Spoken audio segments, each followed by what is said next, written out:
In VR, we get our first glimpse of what the depth sensor brings to the Quest 3, as well as a leaked release date.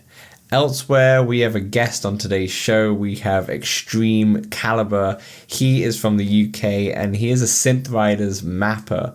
So he's a musician and teacher by day, but also maps for Synthriders, and he is also one of the top mappers out there. So we get in a good hour discussion about the modding community, about how to mod for Synthriders especially, and the challenges from just liking music to actually being able to choreograph dancing and such. So stay tuned for all of that, and let's talk Oculus. Let's Talk Oculus, a VR podcast, is proudly sponsored by the good folks at Patreon. If you want to support the show, join us on patreon.com/Let's Talk Oculus.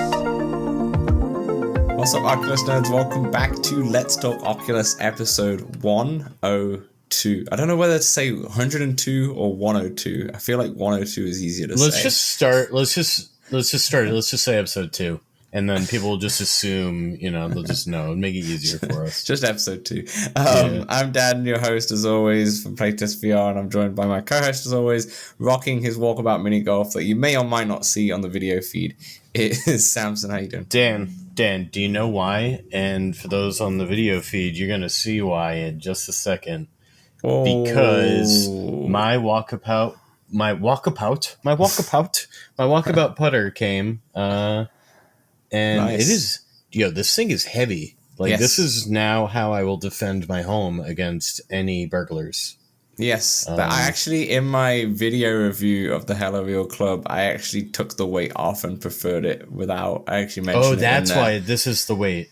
Yeah, I actually mentioned it in there. I'm like, you know what? I feel like it gets very fatigued whilst playing walkabout for 18 holes, but you take the weight off and it's actually at a good weight. But yeah, that's hefty. It's hefty. It's great for Golf Plus.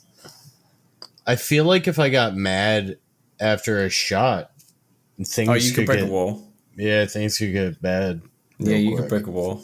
You don't want no Happy Gilmoreing, No. But it would be good for Golf Plus for full size swing and such. But yeah, I do look forward to trying that out in the new course. Yeah, speaking of the new course, the new walkabout course is out. I forgot to write it down. Do you remember what it's called? Elfine. It's elf. It's an elven realm. I forget what the word for it is off the top of my head now. Elephant realm. Yeah. No, it's not elephant. Whatever's not about an elephant's irrelevant, okay? It's not an elephant, it's an elephant. Anyway, it's Alfheim, Land of the Elves. There we go. That's what it is. Alfheim, Land of the Elves. That was a surprise shadow drop. They announced it August 30th and dropped it as the time you're listening to this. Dan, this is what happens, right? It had been about 5 or 6 weeks since we got the last course. Correct. And they don't like to let these things linger. They tell you pretty much we were told the day this dropped for press, right? Yeah. Yeah, because we got the code as soon as they dropped it, pretty much. And I was like, oh. So their new process, it seems to be, is make public course about a week beforehand and to release course 6 to 8 weeks after last course. Boom. Oh, yeah. Lock it in. You've got the formula, I think. I think you nailed it. You've cracked them down. So what we were going to do is, because this podcast comes out on the day of release, I know a lot of you, especially in the Discord, don't really like to listen to the podcast until you've at least played it or at least done both of the easy and hard modes. Probably not just the Foxlands and such. So we will do our full review of it and talk about it more in next week's podcast. That will be the main topic. We'll break it down. But today, as you probably heard from the intro, we have a special guest, a first of its kind, musician and teacher during the day, and then during by night, a Synthriders mapper.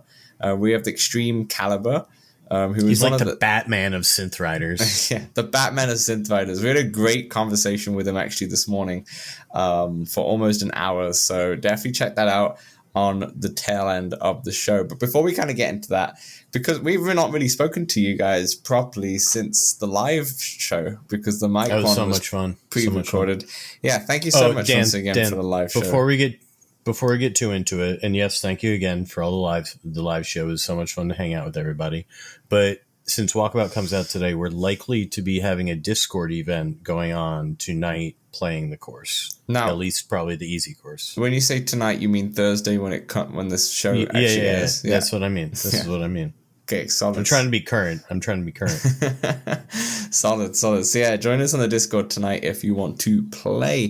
This is for Thursday. Obviously, patrons will get this slightly earlier. But before we kind of get into our guest, Samson, a couple things. What have you been playing? What's been happening? Dan, I started streaming. So we've done the Ancient Dungeon. We did that together with Dave. Yeah. Thank you. That was a blast. So much fun. That combined with our 100 live stream, it's just getting my live stream adrenaline going, you know? Yeah. But yeah, we had a good time in Ancient Dungeon. My arm was sore from swinging the sword the next day. I'm not gonna lie. Yeah, that's what happens when you swing the sword. Yeah, you got to be careful swinging your sword. Always stretch before you swing.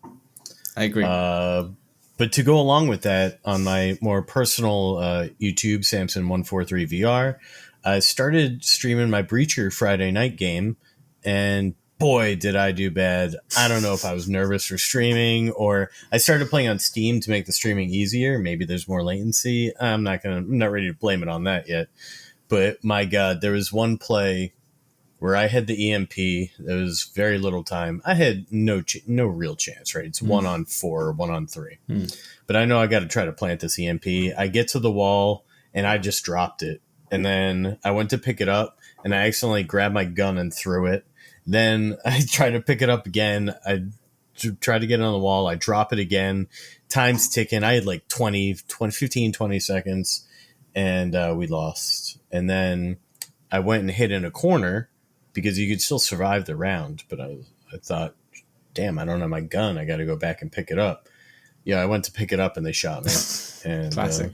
Then you should have just gone fists. Yeah. You should have just left. There's no melee. There's no melee. Oh, okay. Ignore that then. They need that's a misplay there, right there. They need to add that in. I whipped out.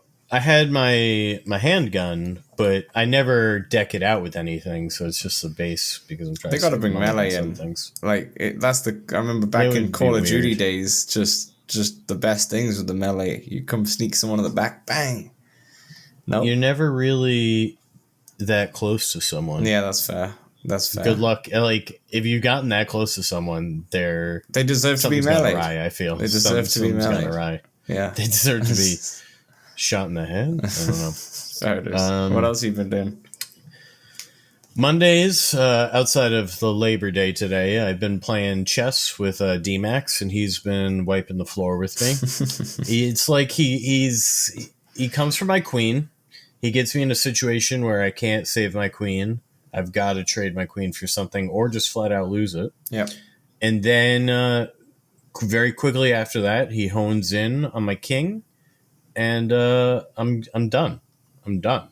It is a great way to start the morning, though. It's kind of nice. Maybe I just need a whole extra cup of coffee next time or something. I don't know. Maybe. But or I just suck. I need to get good. Yeah, you got to improve your chess game big time.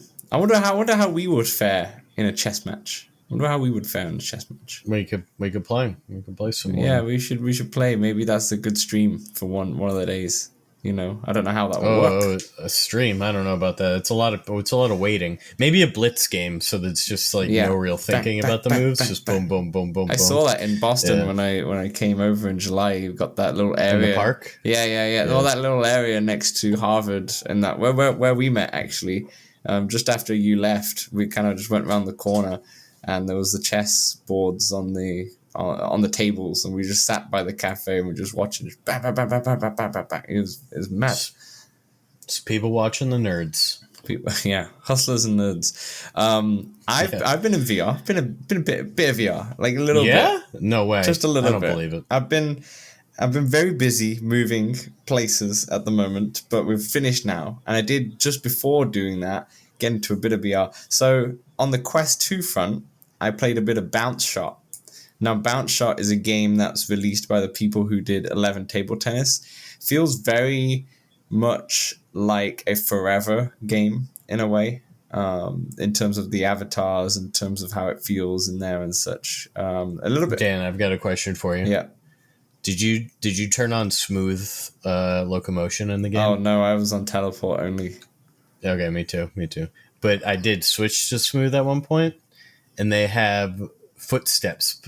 So you just hear footsteps every step. Yeah, it's the most annoying sound. I turned the sound effects all the way off because most of the sound effects I didn't want to hear.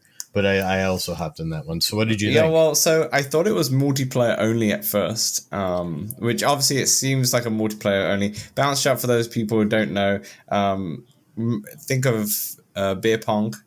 That's basically what the game is centered around. But there's like a lobby where there's 4 beer pong tables, but then there's also a couple air hockey tables, which are a little rough around the edges, I'm not gonna lie.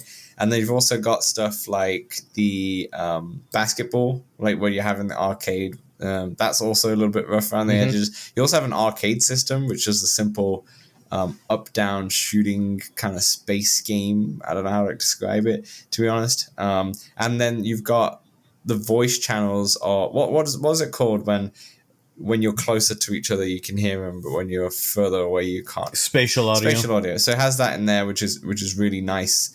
So people are just hanging out and such. There's about 6 people in the lobby that I tried out, and yeah, I didn't really play a game with anyone, I didn't talk to anyone, I was just walking around, and then I realized that there's a single player that you can play with bots. So I put it on like one of the hardest levels, just because that had the right amount of cups in. That's why it had I was like, this is the right amount of cups that you play beer pong with, and I got it down to just one versus one, like 1 cup versus 1 cup, and he beat me on the 1 cup. But I did a few bounce shots. It was weird. The bot pretends to he's gonna slap the bounce shots out the way, but doesn't actually do anything unless my bounce shots are just too good. Also, I don't know. Even when they were going, he never blocked him once? He never blocked him once. Yeah. I got 2 of them in back to back, and I was like, oh, this is pretty easy, but then I just couldn't get bounce shots anymore. I did like the bouncing, but I couldn't really do it against the human players. It was pretty tough. Yeah. From human players, it's probably tough. But yeah, it's nice. It's one of those games that it feels very rough at the moment. And it also feels like a game that needs to be within another game. You know, like if it's in 11 Table Tennis, maybe it has a mode. I mean, 11 Table Tennis does have like a ping pong mode in the settings. I remember that. But I feel like that's where it should be. I don't know why people would pay the money just for this game at the moment. But well, that's sort of the thing. I feel like this game should almost be a free advertisement. It apparently was sort of a side project for them. Yeah.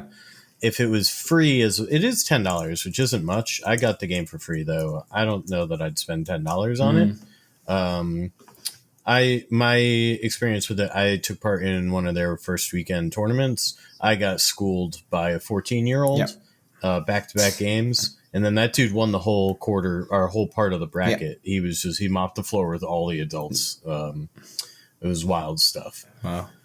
But yeah, if this game instead was free to play and had 11 table tennis ads around it, sort of like how Hyperdash has Breachers ads and Breachers has some Hyperdash stuff, and maybe you offer cosmetic balls or things that you could just sort of customize your character with. Maybe it does use some meta avatars, I think, or maybe you can customize a home and you can buy stuff for that, and then it's free to play. I just feel like a game that you want. One, it's beer pong, so it's pretty niche, right? Because you're not doing. Most people are playing beer pong to get wasted or drink, and that's out. You're playing this game to hang out with people, and there's no campaign or anything, right? You don't unlock things that way either. No. So the whole reason you're playing this game is multiplayer. So I'm just saying, I feel like eventually it's going to dry up. It also feels like a App Lab game. It doesn't feel like a full store game. Like we played. Is it in the full store? Yeah. And we played Hangout games back in the day, and we had the 2 devs from Hangout Games on our pod ages ago. It feels complete, though. It feels complete. No, I just feel like it could be a part of just Hangout small. games, is what I was about to say. Like, it could just be a part of that, like, rather than... It just feels like such a small... I don't know. Maybe, you've got the Forever games and such, and I feel like the Forever games are a bit more polished and a bit more, there's substance to them. Yeah, this is tough because it's a game that depends on some latency, right? You can block somebody's shot, whereas all the Forever games are you're never having to interact with somebody else's thing, right? You can't block a cornhole shot, you can't do all that. So there is that, and they do that down, and all the servers from 11 Table Tennis, which I also have been playing lately, and I just enjoy table tennis. I'll say this though: once I got the throwing motion down in bounce shot, I do feel like it felt pretty good. Every once in a while, a shot just came out really short. The throwing motion and the bounce. That sort of happens in real one anyway. The throwing motion and the bounce shots definitely feel pretty good. But the other game that I've been playing a little bit, and I'll probably talk about it more next week, but that's No Man's Sky. Never played No Man's Sky.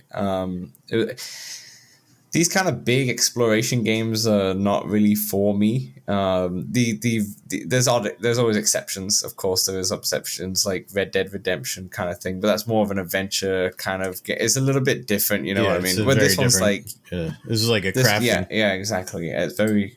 I think apart from Zelda, even the new Zelda, I've struggled with because I've just not been. It's just not my kind of cup of tea. That kind of game style. Are you doing campaign stuff? Like, I've just started, so I'm just in the first planet. I'm just kind of like building my ship back up and all that stuff. You're fixing because your ship, so you haven't fixed your ship and I yet. feel like if I was in flat screen, I'd be able to do it very quickly. But if I was being in VR, I died multiple times at the start.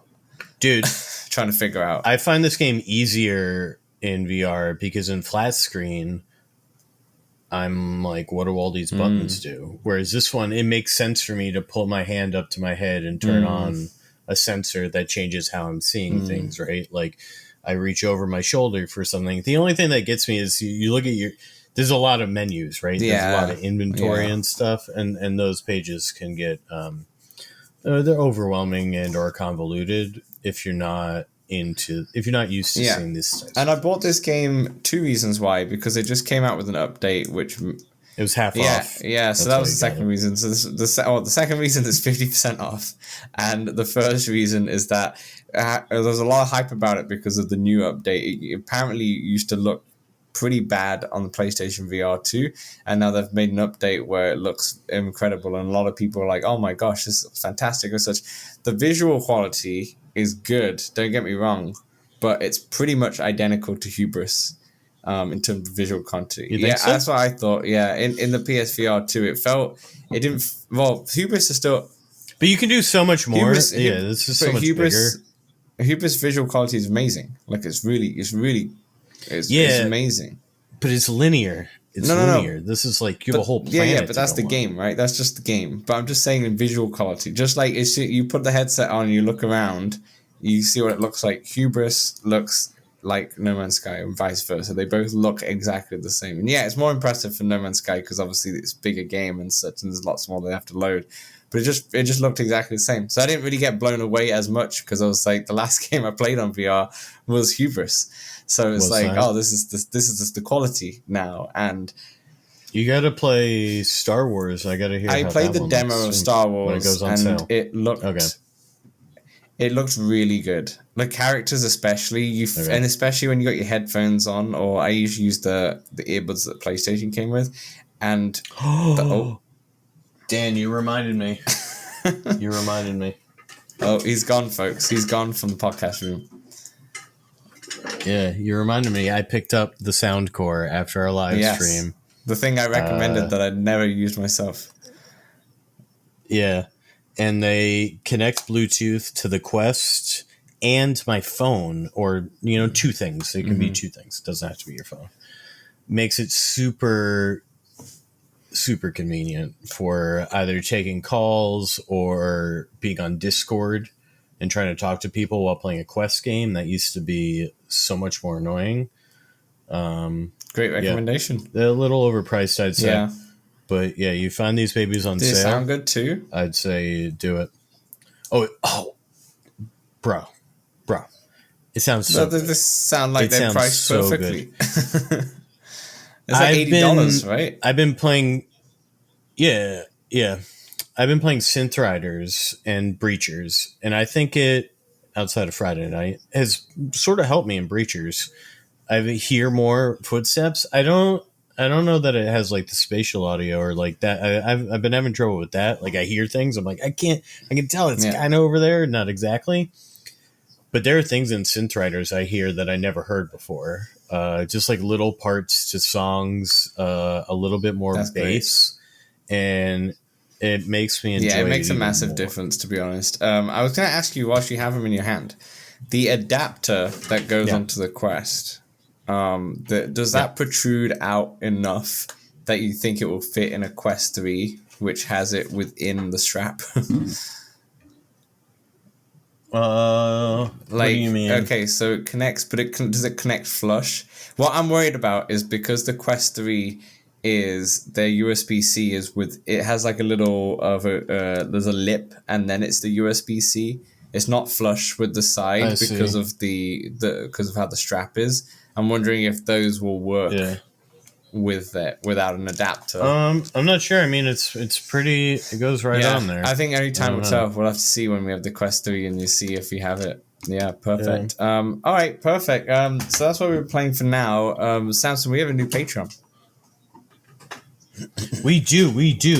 We have a new Patreon. We got to do more live streams because of it. We have a big thank you to Amelia Faust, who I've talked a couple times on this here VR podcast. We have played some VR giants, Synthriders. She is a great part of the VR community and pretty active in that Rough Talk Discord if you want to get in touch. She's also in our Discord, obviously. Of course. No, thank you so much for supporting us. It really means a lot. We appreciate it a lot. Okay, a couple quick things, Samson, before I want to head over to our guest here. And that's just a couple of news stories, but they're all about the Quest 3, and I kind of want to address them. First one is the Quest 3 looks like it's going to ship on October 10th. Amazon Canada looks like it leaked the date of October 10th, and it now disappeared. Which makes so much sense because the Kinect is on the 27th. The Quest comes out the 10th. If you look at the Quest 2's release date, the Kinect was like around the same time. The Quest 2 released in the second week of October at around the same time. It all story checks out in terms of being consistent. So that's for October 10th, and most likely you'll be able to pre-order after the Kinect keynote on 27th. Yep. Which is very excited. Yeah, Quest 3 was unveiled September 16th and then released on October 13th. Yeah, so very similar kind of time zones, give or take a week. Yep. So that story checks out if that is the case. It's going to be funny. I feel like there's no need to pre-order it. I feel like it might be quicker for you just to go to a Best Buy and grab it. That's what happened to me last time. Yeah, I don't think they'll be short stocked. I'm not even going to bother pre-ordering it. I'm just going to pick it up on the day. I'm just going to head to the Best Buy, pick it up, and get the accessories if I want to. Actually, I might go accessory less, although I don't know. I might go accessory less. I'm going I've accessory heard more. that the strap is actually not as bad as it was before. So I might go accessory less for now, just to see what it's like and actually play with it. And then after a day and realize I want to get another strap. In the name of science, you will try it. Yes, I will try it. And then the second real quick thing is that there has been a leaked video. It's within the Quest firmware, to be honest. But it shows this avatar wearing the Quest 3 and looking around the room as like a demonstration to show you how to map your room, and it kind of looks like it's using the depth sensor to completely 3D map. So it'll, like in the video, it's a couch, and it can put on all the nodes on the couch, so it's perfect for mixed reality. This is on the PSVR 2. It can do the same thing. You're not really mapping out your Guardian. You can manually do it, but it's more, you look around and it kind of gathers where all the walls are and such, and kind of the PSVR 2 doesn't have a depth sensor, but it's whatever they're using is clever enough. And that's why in pass-through mode, the depth of field feels much better in PlayStation VR 2 than it does in the Quest 2 and the Quest Pro, in that matter. Everything just feels in proportion and such. So I can only imagine that the Quest 3 with an actual depth sensor is going to feel, pass-through mode is going to feel optimized, and that's what we need for mixed reality, right? So it's gonna feel so great. that video really excites me. It's a funny thing though as well. Because we were talking about it. We are going to be talking about it at the end of the podcast with our guest about Quest Pro and how that's kind of not done that well. But funny thing is, like, it's a shame that they took out the depth sensor from the Quest Pro just before launch, because if they have kept that in, let's say it all worked exactly how they want to do, because it's the reason why they took it out. But if that had been in the Quest Pro would be probably a bit more successful. And plus, a lot of developers who want to get a mixed reality would probably have bought it and just actually utilized it. And then in the Quest 3, you would have... Might have cost more, man. It might have cost even more. But the Quest 3, going into the Quest 3, there'll be loads more mixed reality things ready to go. So it's a shame that they dropped that, to be honest, because it kind of makes it a bit obsolete. Meta's clearly pushing mixed reality, and there's going to be a boatload of new mixed reality games pushed probably at Connect and or for the holiday season, 100%, because it's the biggest selling point to have, I think, for the Quest 3. Because there's no PC VR or PlayStation VR headset that really does anything like that or focuses on it, right? It's their gap that is that no one else is doing, apart from obviously higher end headsets like the Apple Vision Pro and all that stuff, right? So yeah, no, you're absolutely right. Like I've said many times on this podcast, I'm very excited for mixed reality. I think I can see a lot of potential, but I'm really excited. But anywho, should we let's get to it.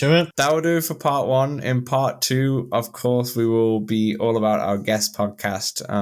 That is with ExtremeCalibre, a Synthriders mapper. And this is a really, really good conversation because we've never had anyone like this before. And to know the ins and outs of mapping your own map, like anyone could do this if they have a PC.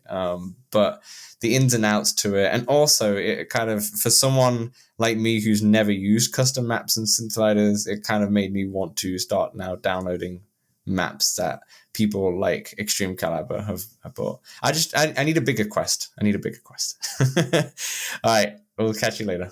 Hey, we know public lobbies in VR games can be a bit toxic, feel a bit empty at times. That's why we created the Let's Talk Oculus Discord, a friendly community that you can join for multiplayer meetups, general VR chat, the game, and chat about VR, fitness motivation, and there's even a very impressive 3D printing channel. Join over 100 of our community members in the Let's Talk Oculus Discord for free. The link is right in the description. Welcome back to part 2 of Let's Talk Oculus. We have ExtremeCalibre, who's an incredible Synthriders mapper, here today with us. Thanks so much for having me. And thank you for the kind words. Thanks for joining us. Dan, do you have any lead-off questions, or should I take it away? You take it away. You go for it. You're the Synthriders man. Man. So I guess let me give a little background here. So I play custom maps on Synthriders here and there, and a few weeks ago I updated, and I think some of your maps were in the most recent, and that's where I was mostly just playing the recents. I was like, whoa, these are I'm usually able to just sight read master level maps and perfect them. I was like, whoa, these are pretty tough. on my first go, and super duper fun. I need more. And then turns out I searched, and you have a boatload of maps. So It's been a very productive past 2-3 months. Like, so those are all really recent. So I'd say as of right now I'm close to 60 there or thereabouts maps total, and I would say a good half of them have probably come in the last 3-4 months. So it's been a productive last 3-4 months. But I've been doing this since 2 years ago, something like that. Okay, yeah, that makes sense. Let's start back at the beginning. Let's start like before mapping too. How did you get into VR? So I think this was a very pandemic thing. Stuck at home, really wanting a way to sort of stay fit, stay active. I loathe running. I hate going to the gym because I think it's just boring AF. I need a game, and even if I'm, if I want to stay active, even if it's not VR, it needs to be a game. It needs to be competitive. I go play squash, badminton. If I can grab enough people, we'll have a 5-a-side kickabout or something like that. But I need something to engage with. Just running on my own, I guess I hate my own company. No, I get it. I despise running. So it was a pandemic purchase, and I thought, you know what, if this can get my ass off the sofa, that'd be great. And it did a lot more than that. So yeah, one of the best sort of tech purchases I think I've ever made. Were you immediately drawn to rhythm games, or what were you into at the time? So funnily enough, you look at the games before you commit to actually buying the headset, and obviously Beat Saber at the time was hugely popular, and still is hugely popular. Probably is the definitive rhythm game to even if you're not familiar with VR. So it's certainly the most mainstream VR game out there. So originally I thought, okay, Beat Saber, that looks fun, and then some of the boxing games like Thriller the Fight I adore. It's one of my favorite games. It's so good. I can't wait for the second one. Yeah, agreed. But I thought, between Beat Saber, Thriller the Fight, and also like Pavlov and a couple of the shooters, I thought, that looks like a really good time. So that's how I sort of got into it. I very quickly came to realize, number one, that Beat Saber was quite limited unless you were prepared to go down the not wholly supported modding side in order to get custom songs. And then I found Synthriders, and I thought, if this is native custom song support and custom modding support, then in terms of its longevity, it has so much potential. Because rhythm games, in my opinion, are what makes and breaks them is the song catalog. Right. And if you can have customs, then it's limitless. So that was a sort of a key decision of Synthriders over Beat Saber that I made very, very early on.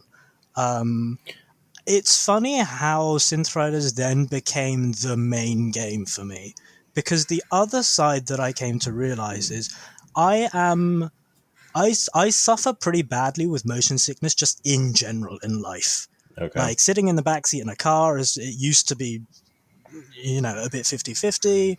Like I cannot survive on any kind of boat. Give me 5 minutes. So the stationary rhythm games are perfect for you. Absolutely. Yeah. So what I came to realize is that stationary rhythm games, and also Thrill of the Fight, where the movements you're making line up with the sensations you're feeling, my brain's okay with that. But I jumped into Pavlov, and I also tried jumping into like sim racing because I have a wheel and stuff. And I thought, this would be fun. Half an hour, I have to tap out. How British of you. How are you now? Are you better at these motion games, or is it still not the best? It's not improved a whole lot, to be honest. What I've discovered is that there are a few games which have this really neat where they sort of blur out the edges, they blur out your peripheral vision, and they narrow it down to just your central vision. That helps quite a bit. But it really is a matter of time, unfortunately. So I'm a little limited with what I can play, but that doesn't really bother me because I'm having a lot of fun with what I can play. That's good to know your limits too, because absolutely. I know some people who just try to push it and then it just ruined VR for them. Whereas you're like, ooh, I want to get there. I'm not ready for it yet, though. That's nice. Yeah, that's fair. Did you come in? Did you? Sorry, you said Quest 1 or Quest 2? Quest 2. Quest 2, nice. I feel like a lot of people got into Quest 2 because of the pandemic. That's why I'm not sure if Quest 3 is going to do as well, just because there is no pandemic backing it. If that's the way to say it. I think you're probably very right on that. But I think the other thing is the Quest 2, with regards to sort of VR adoption in general, was, in my opinion, extremely well priced. I think it's. Right. I bought it and I was showing it to a bunch of friends, saying, "Look how cool this is," and they asked me, "Oh, how much is it?" And obviously they're expecting a figure north of 500 £500, and actually for them to hear it's the equivalent price as a Switch, basically. Right. And in terms of the variety of experience that you get, it unlocks essentially, literally a whole new world. I think that in terms of the pricing, that was very canny by Meta, essentially. I don't know what the pricing of the Quest 3 is going to be like. I think probably not as It's good. more. Yeah. It's more. Yeah. It starts at $5.49, right? Yeah. US, which will be the same to pounds. I would imagine. I think it's 500 and that's for the 128. Yeah. Where you can't fit too many custom songs for all those rhythm games. Yeah, funny you mentioned that. I am really so I have the 64 gig Quest 2, and I am really butting up against the limits of the storage right now. You probably have one game, and that's Synthriders. So I have Synthriders, Thrill of the Fight, Walkabout Mini Golf, and Pavlov, and that's the headset just full. And all those games are technically worth a combined 4 gig, if that. But then add all of that DLC or custom songs and such, and it's just Walkabout's getting bigger and bigger every time. Some of those updates are huge. So the funny thing is, Walkabout is been stuck in a state on my Quest for at least the past couple of months, where it does not have enough space for it to update. Yeah, there you go. Yeah. I think Synthriders is almost a 15 gigabyte game on my hard drive now, because I just don't mess around. I put all of them on there. I have the 256. I'm not so worried about the space.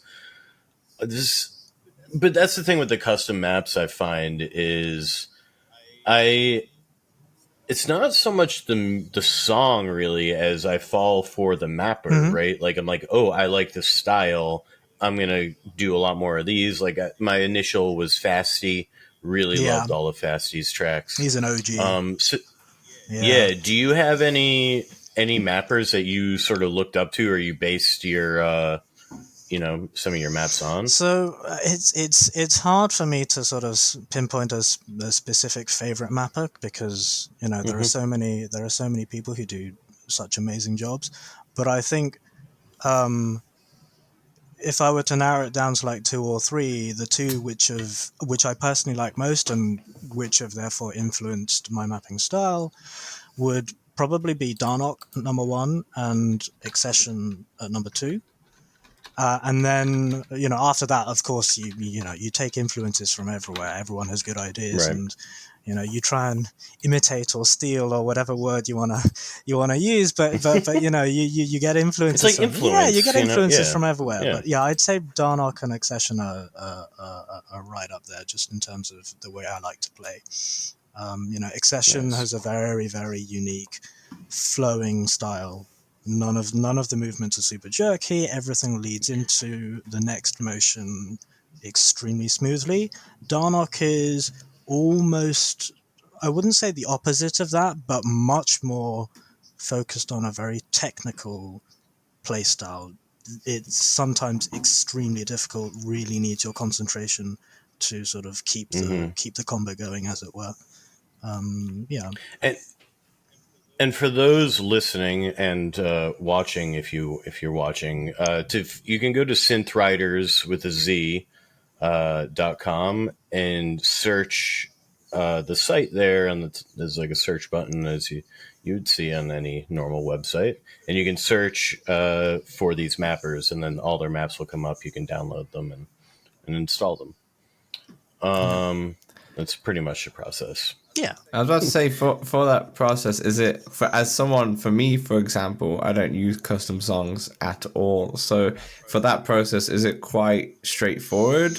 Was it just simply as downloading and side loading, or is there a couple things that you need to watch out for?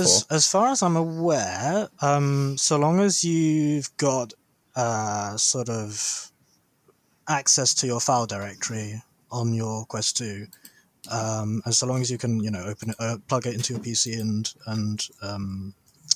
sort of get the folders to flash up, then it is literally as simple as downloading off the Synthriders site and dragging and dropping. There is also it's basically moving the file to a hard drive, and the hard drive is your Quest. And there's a custom song. Yeah, and there's even now on the site a dedicated, I think it's called Noodle Manager. It's essentially like this program which will essentially automate all of that for you. I did use Noodle Manager originally, and now I just do it myself. Yeah, I mean both methods work. Yeah. Yeah, I just go on it now, and I went on custom songs, and there you are, right at the top, saying Virtual Insanity, Jamiroquai. That's my latest one. Yeah, hot. 3 days ago, and it's hot right now. With 208 downloads, which is more than most around here. That's fantastic. So how did you even get there's one thing of actually loving the VR system, loving Synthriders and such, but how did that turn into now you're going to be a custom beat mapper? What happened there? What was that transition? I come from a music background. I'm a pianist. I'm a classically trained pianist. I have two music degrees. So wow. It's something I've grown up with essentially, and whenever I play any sort of rhythm games, I can't stop my brain from going, I like that, but if I'm playing a map that's not mine, I would go, oh, that's interesting. I wouldn't have done it like that, but that's interesting. And then you start playing your first few hours, and you start going, I've got ideas. I want to do this.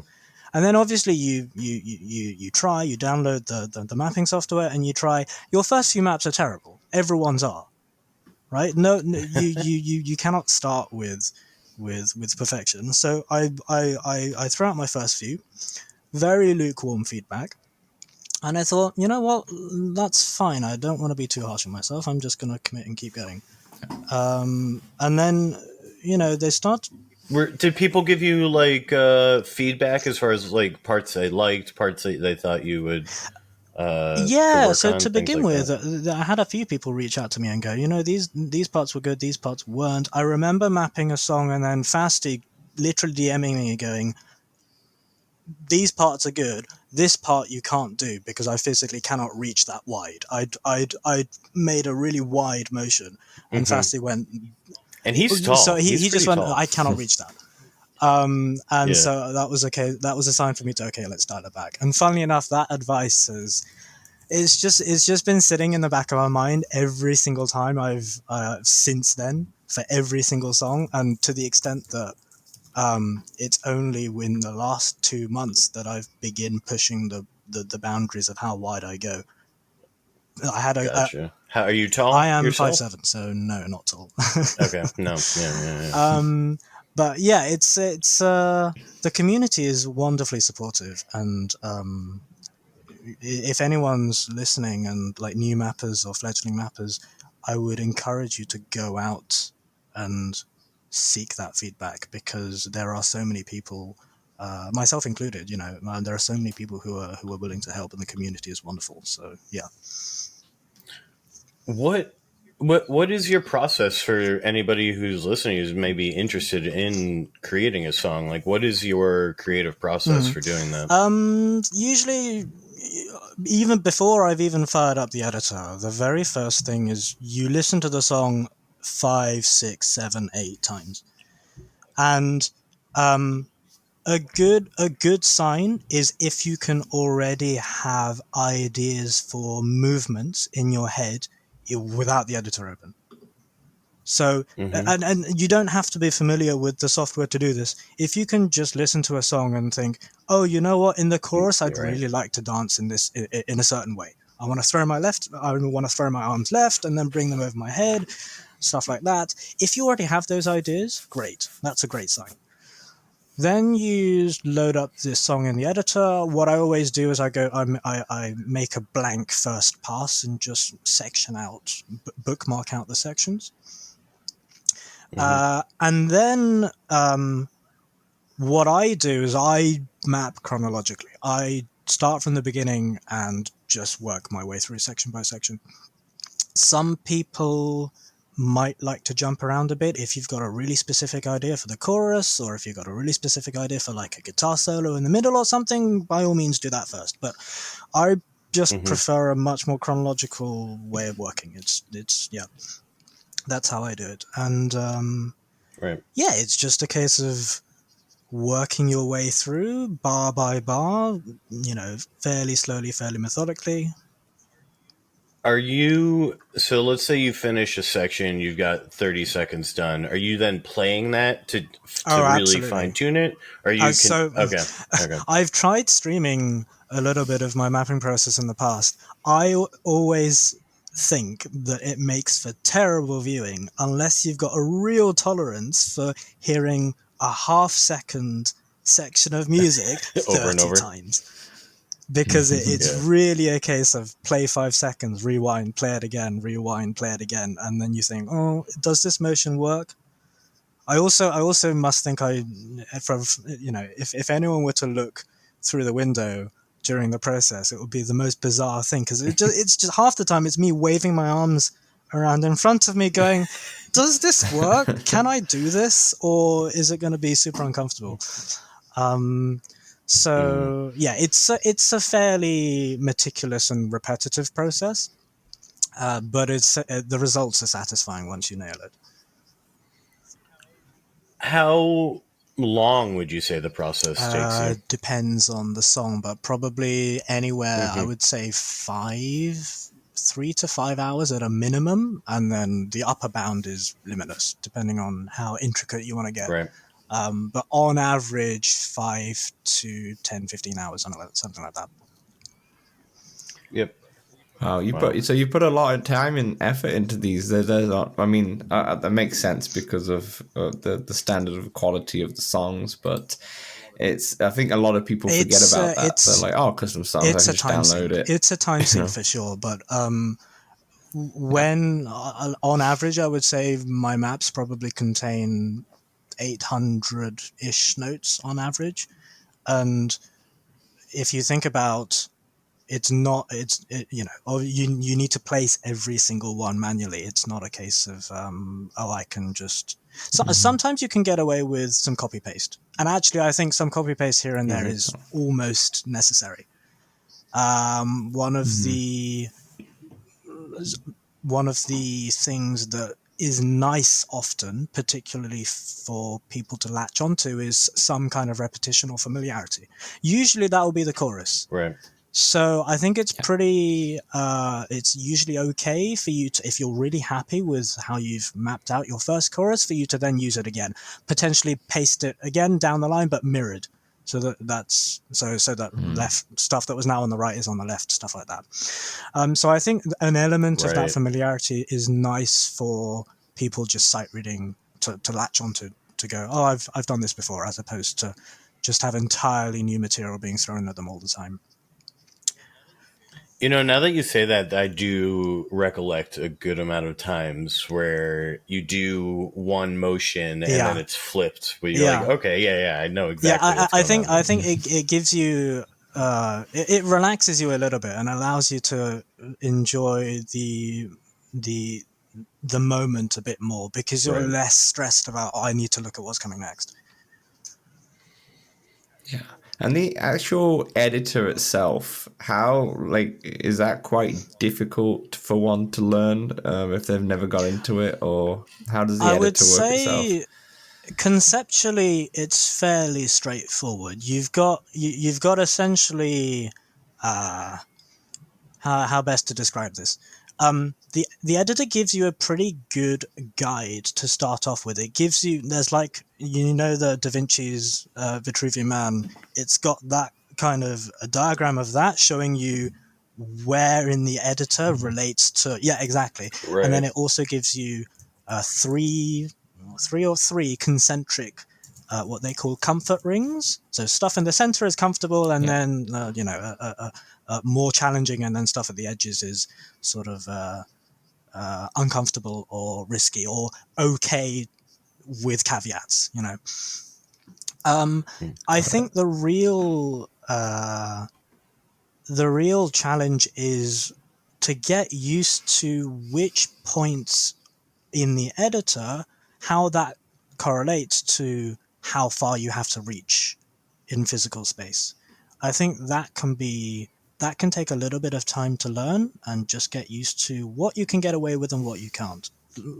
Coming back to that same example of, I think it was my fourth or fifth map where Fasti said, "You can't do this. This is uncomfortable." I didn't know, right? Early on, you're probably not so familiar. You try stuff out, and you go, you do it in the editor. You drag and drop the song from the editor into your headset. You test. You test, and you go, "Oh, maybe I can get away with this," but then other people might not be able to. And so a good example of this is I've historically been a little bit weak, probably still am a little bit weak at crossovers. So crossovers being where you've got your left hand and right hand crossed in front of you. And I've not been so great at managing them and allowing for your hands to untangle themselves. Because if you do it wrong, and if you don't guide the player correctly, they will end up pretzeling their arms.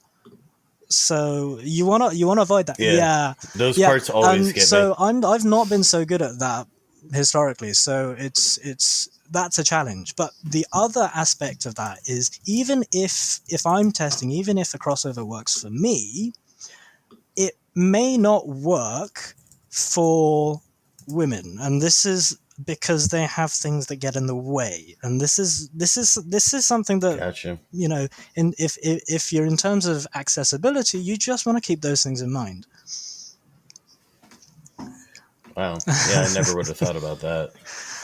I mean, I think about that, but not in this context. Oh boy. And how does the scaling up or scaling down work? Like, would you create a map in normal mode and then scale it up to different difficulties, or do you just make it for one difficulty and leave usually it at that? I tend to map in master because that's what I personally enjoy playing the most.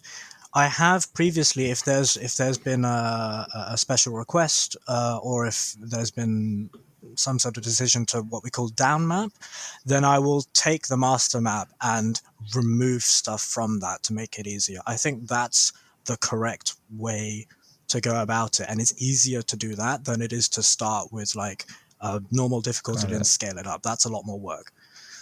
Yeah. But that's it, that it's more removing elements rather than you have to change any patterns or anything like that. It will usually be a combination, because a lot of the times when you map, at least when I map a master map, I want to try and grab everything that's happening in the music, and that. All right, so you say this, and I just have to say this. So there's a Daft Punk song you have. Is it? Yes. Infinity repeating, and the end of that, the drums, when you're just hitting or the cymbals. What is it? You're hitting every single cymbal, and you're just going all over. It is crazy fun, but it is. So there was a very funny process when I was mapping that. So that was a commission that came in from KitKat. Shout out to her. Thank you for all your support. Great choice. But I remember getting to that part and going, what do I do here? because there's so much going on. There's stuff happening on every single beat. There's multiple layers. There's like 2 guitars plus drums, and they're all going off. And I genuinely got to a stage where I thought, okay, I'm gonna close my eyes, and I'm just gonna click randomly. I'm just gonna click randomly on every single beat division that I hear something on, and I'm gonna refine this later. Because I did want to kind of try and channel that chaos, and it's a case of how do I do this? Well, I'm just going to close my eyes. So it was a case of closing my eyes, going through, putting random notes in random locations, and then refining them so that they weren't ridiculous. But that came out super nice. Yeah, because it is manageable, but it is one of those more you are going. But that came out over. really nice. So I was very happy with that. What would you say the percentage of, so for all those interested, they can commission you for a song. And what was your pricing again? £25 per minute of song.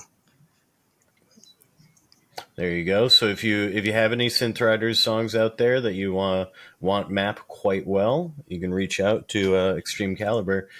And what percentage of the songs out there on Synthriders are commissioned versus your I don't know, my own personal choice, ones that you wanted to make? For me, lately it's been pretty commission heavy, but I'd say of the 60, that's good. Of the 60 I've done in total, I'd probably say it was probably 60-40 own choice versus commission, something like that. Yeah, gotcha. Right. Yeah, and there is a wide range of genres. As one of my favorites is Animali by Incubus. I've already mentioned the Daft Punk song, and then this one actually took me a while to even try, but once I did, I wish I had tried it earlier, and that's Stricken. Yes, that was an by early Disturbed. one, actually. That was an early one, and I think the inspiration from that came from that song appeared on the Guitar Hero 3 song list. And to be honest, thinking back, that was probably my earliest encounter with rhythm games in general. And I remember thinking, you know what, that's pretty cool. Yeah. So I thought I'd recreate that. But yeah, that was relatively early on. I would say probably the first mature map of mine once I'd fully understood what I was. Well, once I'd mostly understood. Yeah, once I'd mostly understood what I was doing with the editor. Yeah. And you don't have to get licensing for this or anything like that, right? You could technically do any song you wanted. I'm gonna have to be quite careful. I think the official line is we are okay to create custom songs for our own personal use, and that's as far as I'll go on that, I think. Got it. Yeah, that makes sense. That's because it's like it's taking someone else's, creativity, but putting your own creative spin on it. Yeah, I guess, if you will. I think that's the official. I think that's the fair official use, line, if you will, as it were. The devs will probably clarify. Yeah. Yeah. Yeah, I think if it was the fact where you could post these songs and then people. I think the fact that you could just download this it's fine. I think if someone would have to pay for, like, say if there was a store and you put this Jamiroquai Virtual Insanity out on the Synthriders store, that's probably why Synthriders can't have it in their actual game itself, right? Unless they license it and such. Yeah, so it's still like in the background and such. But I like how easy it is just to grab something and go, and that makes sense. You've had so many commissions. I'm looking at your discography, shall we say, and I'm like, yeah, there's everything says 2 months ago, 2 months ago, 2 months ago, 2 months ago, 2 months ago, 2 months ago, and it keeps going. And it's like, wow, there's a lot of songs it's been a productive period, like I say. Do you have I know you have a music background, but do you have a dance background at all? It's funny you mentioned that. That was one of the things I had to almost force my brain to think about in a completely different way. As a musician, you go, okay, I hear a sound, I want to map that sound. So you hear a note, you want to put that note in, and I try to recreate, the sounds I hear as faithfully as I can. The problem with that, though, is that doesn't always make for fun maps or a good dance. And some of the going back and playing my own maps from earlier. One of my criticisms of myself would be, you know what, this is great that you've put all the notes in for this and stuff, but is this movement actually fun? Is this actually a good dance-like movement, or have you just put a note there because you can?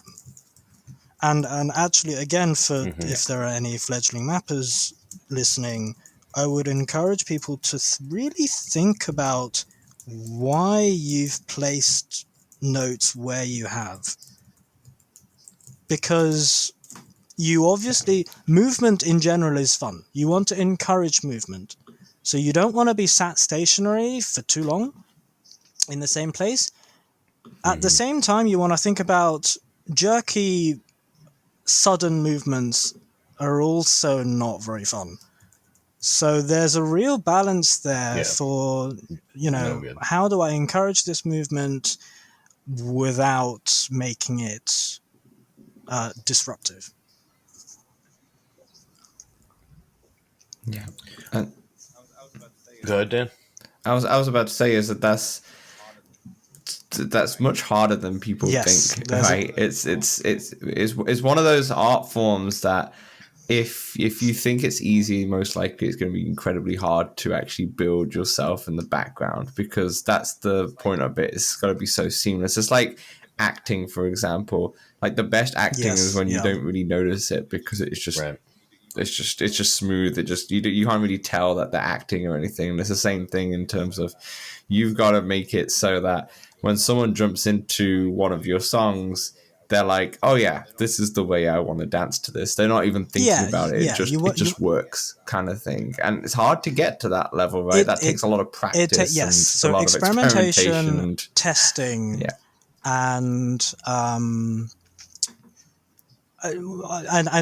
time, essentially time and experience is the other thing. But things like trial and error, experimentation, and subtleties which you'll get after get through experience. Things like when you place notes down, or when you place nodes for the rails to take the shapes that you want, think about how the momentum that you're generating in your movement. If you want like a quick quick swipe to the right, think about how you're going to get that back to the center, because I used to do this in my earlier maps, where you put down nodes and they're all equally spaced apart, and you go, right, I'm going to swipe right and then swipe left, but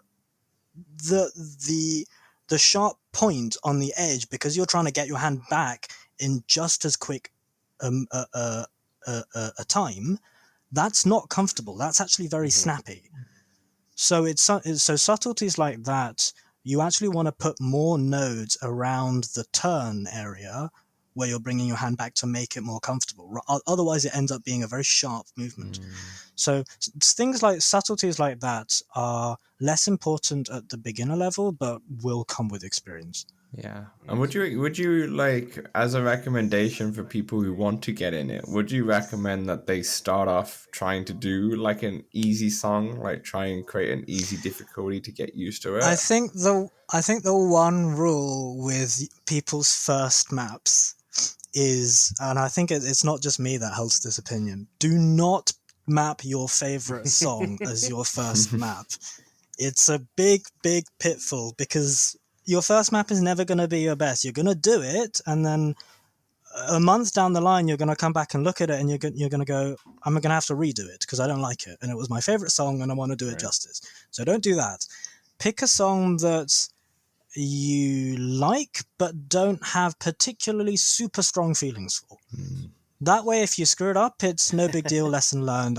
I'll do better for the next one. You know. That's fair. Have you worked on any official songs? No, not yet. Anyway. And because I know they do like to reach out to the mapping community. Yes. Yeah. So one of the recent mappers they reached out to was Melon for Dinner, who is currently sitting pretty at the top of the mappers list. So And a lot of the leaderboards. many yes. Well, yeah. He's an insane he's an insane player, like ridiculous. But yeah. Okay. That's fun. That's great that they reach out to the community and such and do that. But hey, Extreme, you're like right up there. The rating for Melon for Dinner is 99. You're on 98 as of what I'm looking at. So He just needs a new I think DLC. all of us. Yeah, all of us mappers, we sort of take a very sort of tongue-in-cheek view of the ratings, and we sort of needle each other. Melon has, I think previously Artanis in Discord has given a bit of playful needle whenever Melon's dropped down to 98. That's funny. I've never even looked So at the ratings. that's entertaining. Before. That's funny. yeah, it's only because you mentioned it right there. So also, have you? I know you mentioned Beat Saber, but have you tried Audio Trip as well? I have tried Audio Trip. What's your thoughts on that? Yeah. So I think it's a more intense workout for sure, because one of the so Audio Trip has a playstyle difference where you obviously have certain notes that you have to swipe, and also the other key difference, which is what makes it much more exhausting in my opinion, is the walls. You have to, it's not just your head, it's your hands as well, which forces, like for left right dodging, it really forces a much bigger movement. But it also has the limitation where you can't. So in Synthriders, one of the movements I quite like is to put notes in walls to force your body away from that side. Yeah. So exactly. So your arms are out to your right, and your body is being forced left. That can't happen on Auto Trip. You have to bring your hands with you. So it's a different play style, but much more of a workout. The squats, I feel you gotta squat way lower in Audio Trip as well. Yes. Yeah. Definitely, by a considerable margin as well, like a good foot. Yeah, like in Synthriders, I can get away with kind of like ducking sometimes. Audio Trip, I gotta full on squat. You gotta work. Yeah, it's intense. Yeah, you gotta work. The editor for Audio Trip is also interesting. I've played around with it a tiny bit. The editor for Audio Trip is in VR. They don't have a standalone desktop version, which has both its pros and its cons. The pros being the movements you make are literally the movements that you experience. So you can be quite precise with where you place your notes. Yeah. The downside for me is the workflow is pretty slow and quite awkward. I find the workflow really awkward. Because maybe it's just spending time with it. But on PC, when you've got a bunch of shortcuts, copy paste, all assigned to hotkeys and stuff, having to go into the VR editor and manually drag the timeline around, it feels a bit clunky to me. But if the fact that you can be very precise with exactly where you place your notes in real space, that's pretty cool. Yeah, I believe the choreographer Ashley Cooper, who I bumped into in Albania this summer randomly. Oh, that's cool. Yeah, we were just at our same music festival together, and we just were eating yogurt together.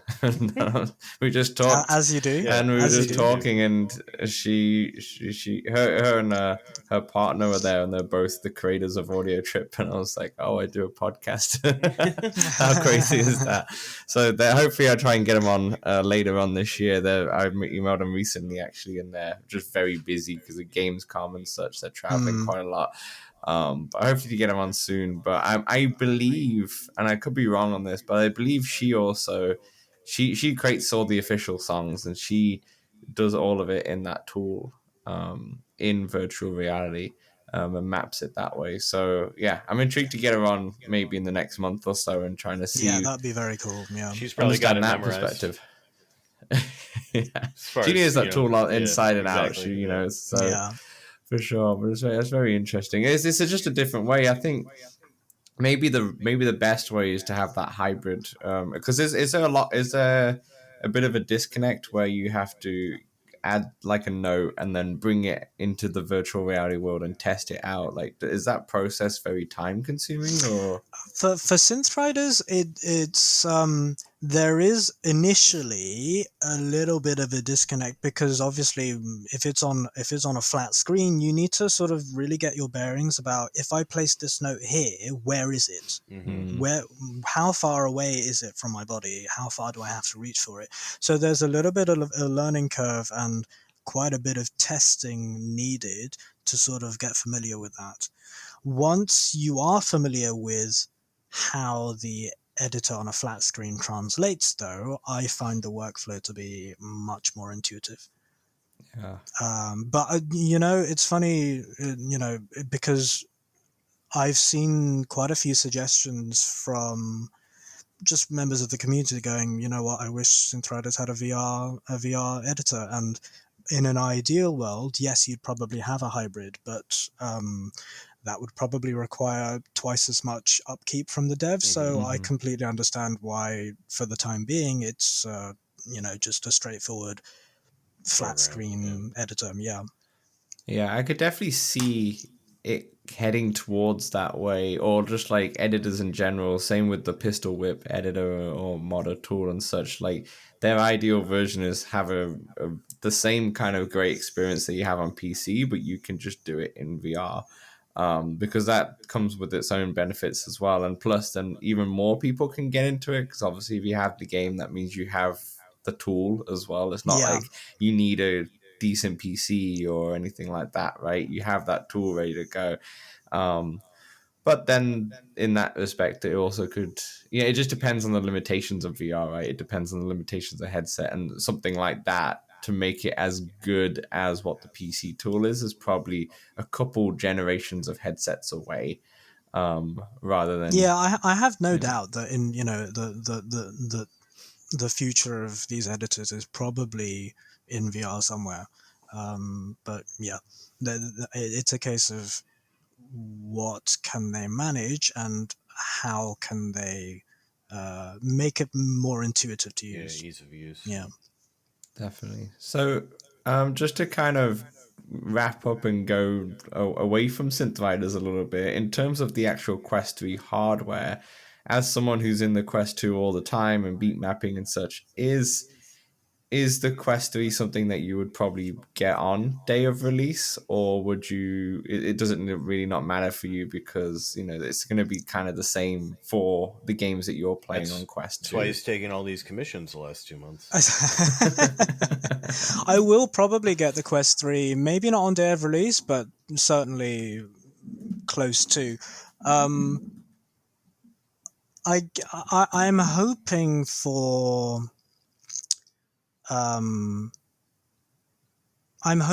the lenses and the image quality to be better than it is currently. Lenses, yeah. So I read about that, and I hope that takes out quite a bit of the blurring from the current it might help your sickness. from the current lens style. Yeah. So exactly, and apart from that, I can't really think of anything that the Quest 2 doesn't already do at a decent sort of satisfactory level for me. Maybe maybe we'll get 3 times speed in Synthriders on the Quest 3. Yes, actually, that's we'll have to sort of persuade the devs to implement that. But hopefully, with the if there's extra processing power, then hopefully we can definitely make use of that. Yeah, that'd be fun. Some extra modding tools. Did you ever try the Quest Pro at all? Did you ever? No. To be honest, I looked at it. I looked at the price tag, and I just lost all interest. And I was like, well, "Where's the No, Where's yeah. the improvement? Yeah. That had a lot of issues in itself, but I just wanted to mention because of the they have probably the same lenses that they'll be using on the Quest 3 on the Quest Pro, Right. and Okay. those lenses are very noticeable, incredibly sharp. I can't speak to like the motion sickness at all too much, but I remember when I first got it, the bottom of the headset's open, right? This doesn't completely enclose you, and that caused me motion sickness because I could kind of see my floor and it'd be stationary Right. as I'm playing. But as I got used to it, that completely disappeared, and you just focus on what's in front of you. My motion sickness isn't the best, probably not as extreme as yours, but like it's not the best. Samsung's definitely the king of motion sickness out of the two of us.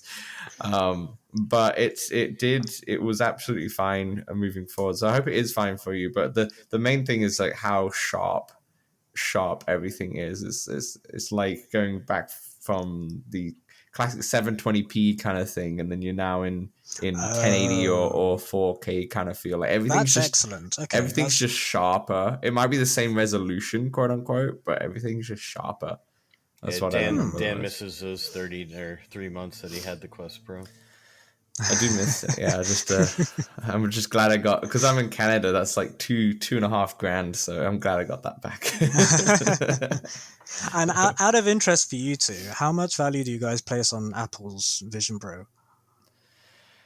It's an interesting, right? It's a completely different. I feel like it's a different market and sector and such. You know, Yeah. it's technically it is VR/AR/MR/ we'll just say XR, but it's like something like, to me, I think it's maybe not as extreme as what the HoloLens would be, because that's more like businesses who definitely need that kind of. This is probably bridging the gap a little bit from that to consumers, but it's still a tool. You know, because of the price point and because of how top quality is, I don't think we'll be playing Synthriders on it anytime soon or anything like that. Yeah, you well, know? I think it also shipped without controllers and stuff. So Yeah. that's another that's another hurdle. I found it fascinating, but I agree with you on that front. Yeah.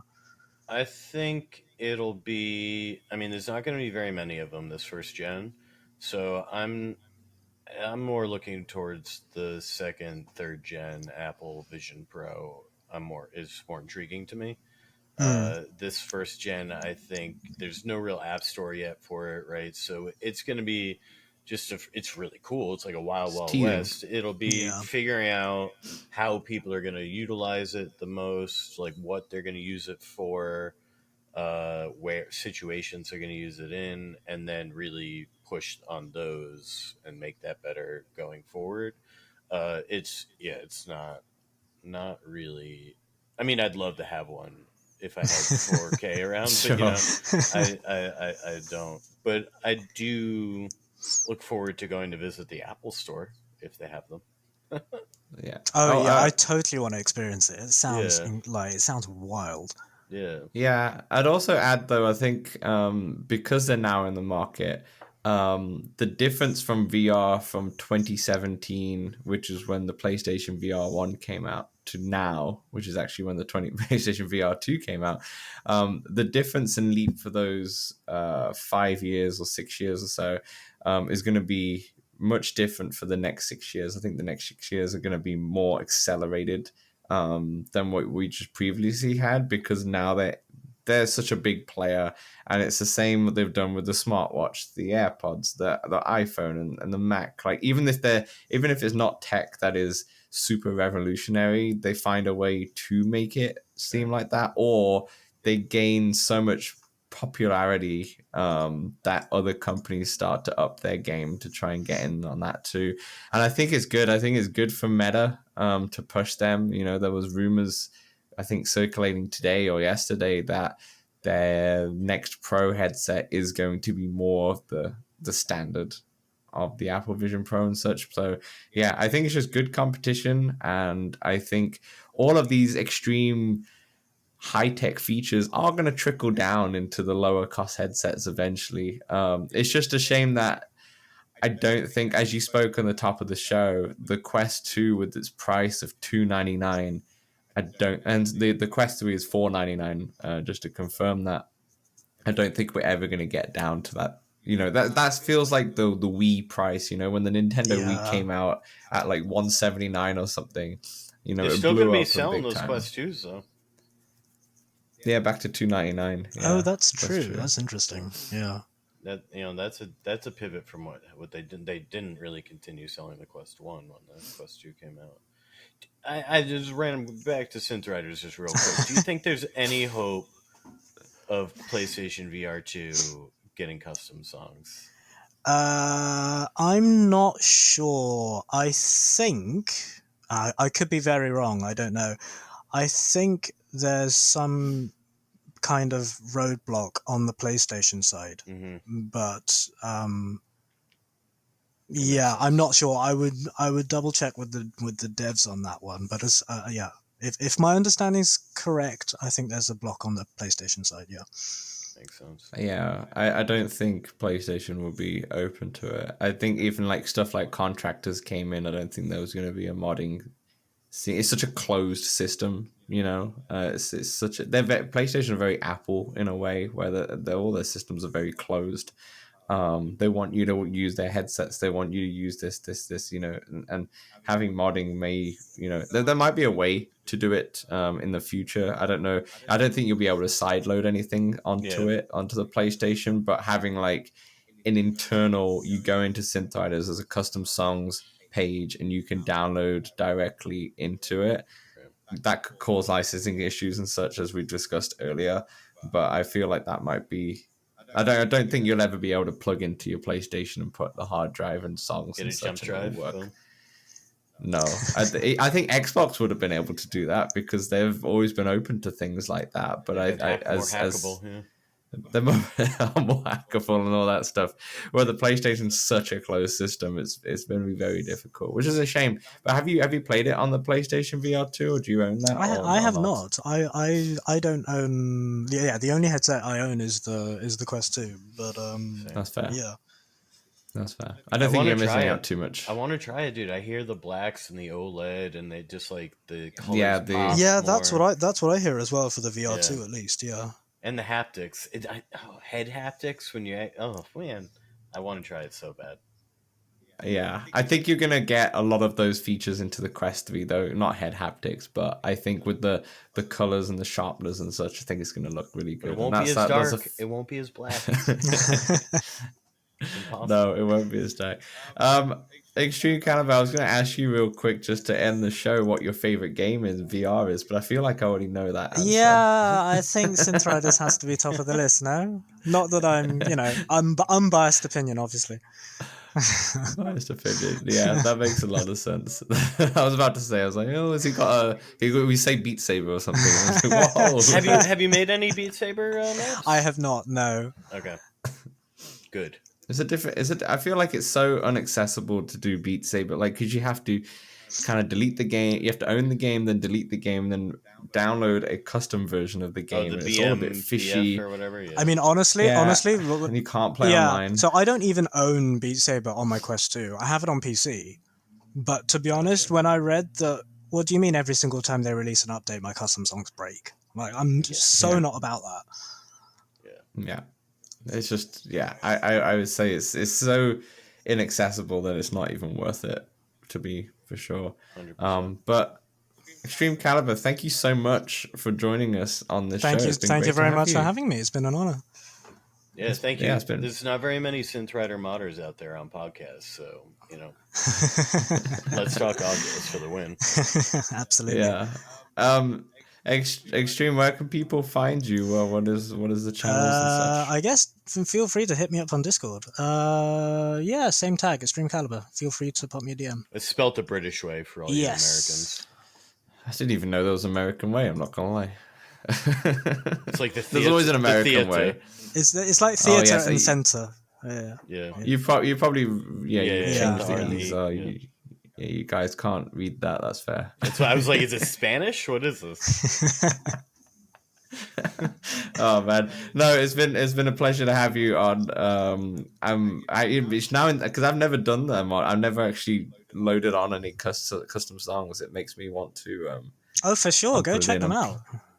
They are Yeah, hard. I mean- They are hard. A lot of these are master levels, so maybe start with somebody else. I mean, what I would say, I think there are some curated playlists on the site which start you off at sort of normal and then gently ease you through hard experts. Yeah. So that's where Yeah. I'd start. Yeah. Amazing. That's fantastic. Yeah, and I hope people who are listening who have never really thought about it, like myself, to be honest, definitely go ahead and try it out. And we'll have the links also to Synthriders with a Z or Z, depending where you're from, in the links below, as well as Extreme Calibre's Discord. But yeah, thanks everyone for listening. Thanks everyone for watching, and thanks Extreme Calibre for the show. We've gone on almost an hour, and it's been great. It's been Wonderful to speak to you guys. Thank you.